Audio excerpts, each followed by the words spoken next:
Y seguimos con más de Contexto Global de France 24 en español. Les saluda Luis Méndez Urich. A continuación, nuestros titulares. Fuentes extraoficiales aseguran que Is al-Din al-Haddad, líder del brazo armado de Hamas en Gaza, murió tras un nuevo ataque israelí en la ciudad de Gaza. La arremetida golpeó un edificio residencial y dejó múltiples víctimas. Keiko Fujimori y el izquierdista Roberto Sánchez disputarán el balotaje en Perú luego de confirmarse la finalización del escrutinio. Será el próximo domingo cuando el Jurado Nacional de Elecciones ofrezca el anuncio oficial. Por su parte, Rafael López Aliaga anunció que no jurará como senador. El tercer juicio por abuso sexual contra el exproductor de Hollywood, Harvey Weinstein, fue declarado nulo luego que el jurado no logró un veredicto unánime. El otrora ganador del premio Oscar tiene una condena por abuso y se encuentra tras las rejas.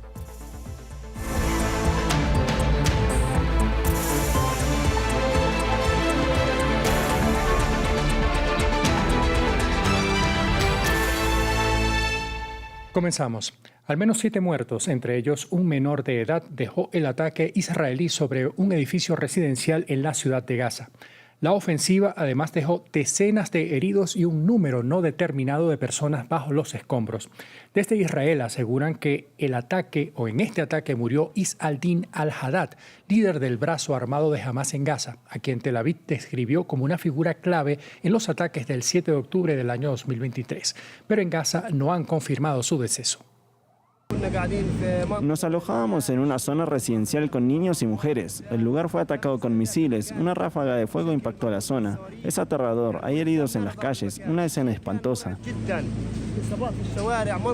¿Dónde está el alto el fuego? Morimos todos los días. Justo ahora impactaron un coche. Nos estamos muriendo. Que pare la guerra. Aún no ha terminado. El primer ministro israelí Benjamin Netanyahu afirmó que sus tropas controlan el 60% del territorio de la Franja de Gaza, lo que supondría un desplazamiento de la línea amarilla hacia el oeste, otorgando al Estado de mayoría judía un mayor territorio. A pesar de la tregua, los civiles pagan las consecuencias de las operaciones militares israelíes. Más en el siguiente informe de Gabriel Colchen. En medio de un supuesto cese el fuego, los palestinos siguen llorando a sus seres queridos en Gaza. Israel ataca casi diariamente al enclave palestino y sigue matando a civiles. La guerra no ha terminado. En los medios de comunicación nos dicen que hay un alto el fuego, pero sobre el terreno cada día tenemos más muertos. Ahora estamos enterrando a los muertos. Hace una hora habíamos enterrado a otros. Si estas cosas ocurrieran en otros países, el mundo entero se rebelaría. El nieto de Nayef al-Mutawak fue una de las víctimas. Estábamos sentados en casa del luto, el último día de luto, y mientras estábamos allí nos preparábamos a rezar y no vimos caer el misil. El chico trabajaba conmigo, llevaba 35 años trabajando conmigo, no tenía nada que ver con la política. Mientras Israel viola constantemente el cese del fuego y sigue bloqueando parcialmente la entrada de ayuda humanitaria, también empezó a desplazar la línea amarilla hacia el oeste del enclave. Esta línea separa la parte de la Franja de Gaza que Israel controla del resto. El primer ministro israelí Benjamin Netanyahu se felicitó de dominar ahora al menos el 60% del enclave. En los últimos 2 años hemos demostrado al mundo entero el poder que habita en nuestro pueblo. Había quienes decían, márchense, márchense. No nos hemos marchado. Hoy controlamos el 60%. Mañana ya veremos. Según el Ministerio de Salud gazatí, desde que se acordó el cese del fuego hace 7 meses, Israel ha matado a más de 800 personas. Israel y Líbano extendieron por 45 días más la tregua que fue firmada en abril y que concluía este domingo. Este fue el resultado de las conversaciones de 2 días entre representantes israelíes y libaneses en Washington, donde no estuvieron presentes representantes de Hezbollah. A pesar del pacto y las conversaciones, Israel lanzó un nuevo ataque sobre el sur del Líbano en su lucha contra el grupo Hezbollah, que dejó al menos 7 muertos. Casi 3.000 personas han muerto según el Ministerio de Salud libanés desde el pasado 2 de marzo. En Perú, la Oficina Nacional de Procesos Electorales finalizó el escrutinio respecto a las elecciones del pasado 12 de abril. Tras ello, Keiko Fujimori y Roberto Sánchez disputarán la presidencia en el balotaje del próximo 7 de junio. Para ampliar más sobre este tema se encuentra con nosotros José Tello Alfaro, presidente del Instituto ALCLA en Perú y especialista en temas electorales. A él le doy la buena noche a esta hora. Muy buenas noches, es un gusto.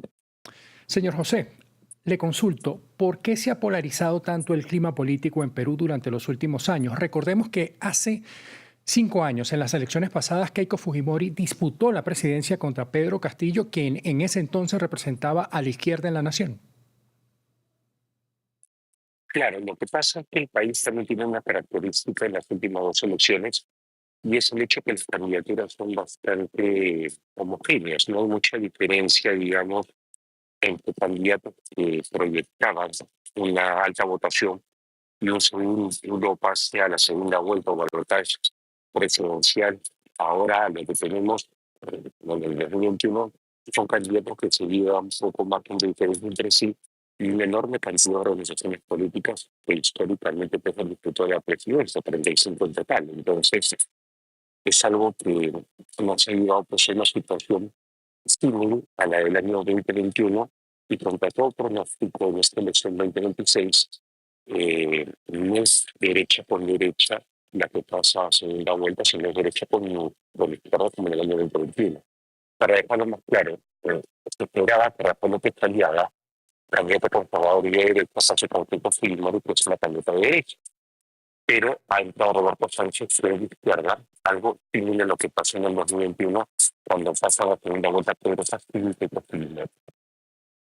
Esta primera vuelta fue muy cuestionada porque previo a la demora en los resultados de este proceso se conoció sobre la renuncia del jefe de la OMPE tras una serie de críticas al proceso.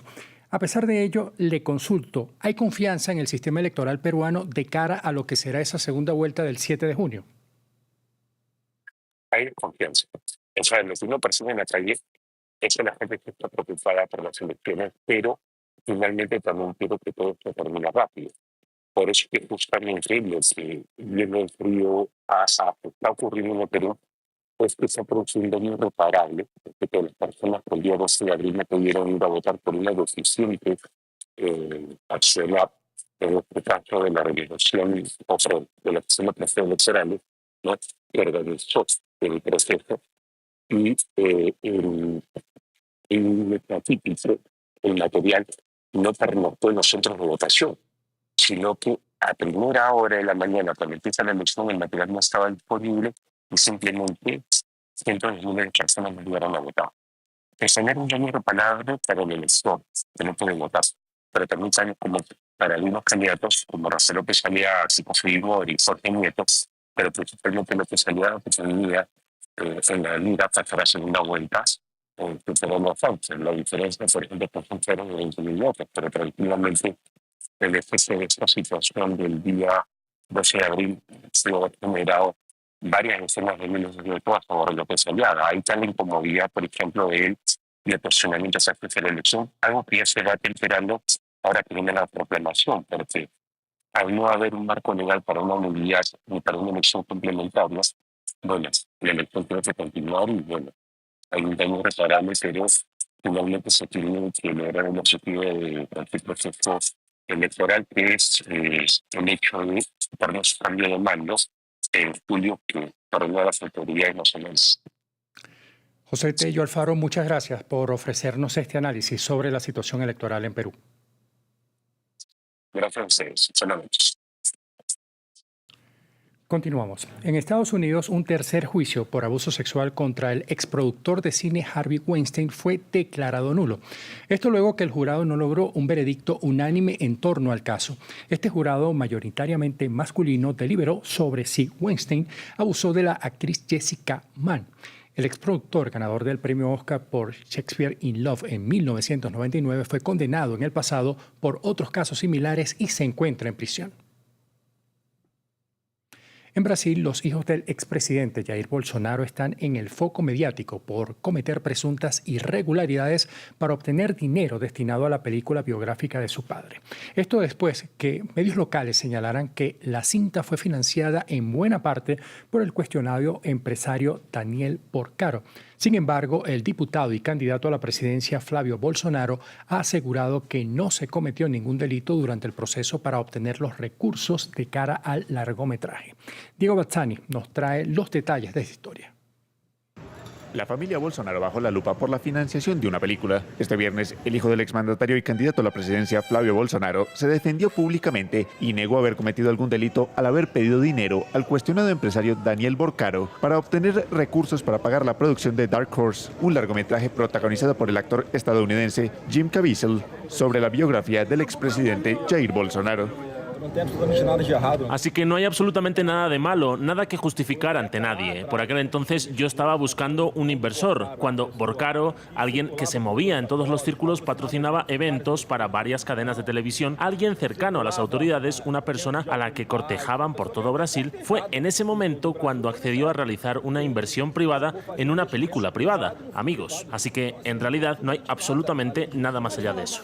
Declaraciones que llegan después de que esta semana el medio de comunicación Intercept Brasil revelara presuntas irregularidades en la puesta en marcha de la cinta, llevadas a cabo por Flavio y su hermano, el exdiputado Eduardo. Según audios revelados en la investigación periodística, los hermanos habrían pedido a Borcaro $24 millones para financiar el proyecto e intentado gestionar la entrada del dinero a Estados Unidos. Tiempo después, el Banco Master, propiedad del empresario, fue liquidado por el Estado brasileño al caer en quiebra, con una deuda de alrededor de $7.000 millones a los clientes. Vínculos que han sido criticados por representantes del Partido de los Trabajadores, como el ministro de Hacienda, Fernando Haddad.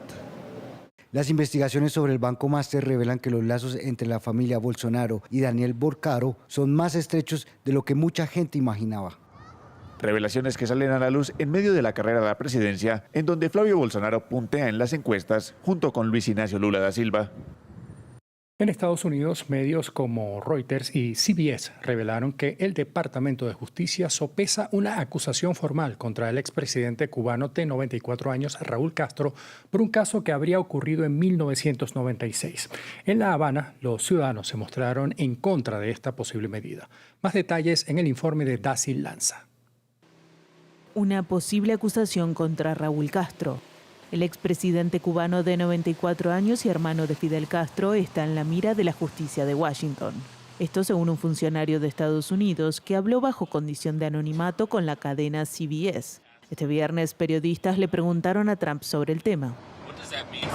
No quiero hacer comentarios al respecto. Dejaré que el Departamento de Justicia se pronuncie. CBS informó el jueves que el caso está relacionado con el derribo mortal ocurrido en 1996 en Cuba de aviones operados por la organización humanitaria Hermanos al Rescate.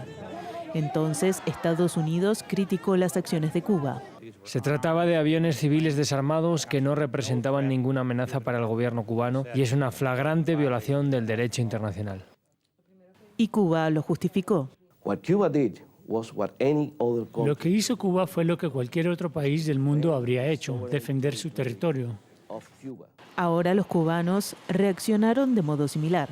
Y hay que defenderse, porque si cualquier avión pasaba a las Torres Gemelas, si ellos supieran que lo iban a sabotear, ellos lo hubieran derribado. Creo yo que es una cosa de lógica. Cuba actuó bien.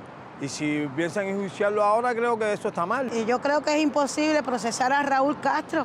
Y nosotros los cubanos tenemos que siempre estar en marcha por este pueblo. El episodio fue reavivado por la administración Trump en medio de una creciente tensión entre Washington y La Habana. Ahora, en paralelo, la Fiscalía del Distrito Sur de Florida examina posibles cargos penales contra altos funcionarios del gobierno cubano. Hasta aquí el presente bloque de noticias. Continúen con la programación de France 24 en español.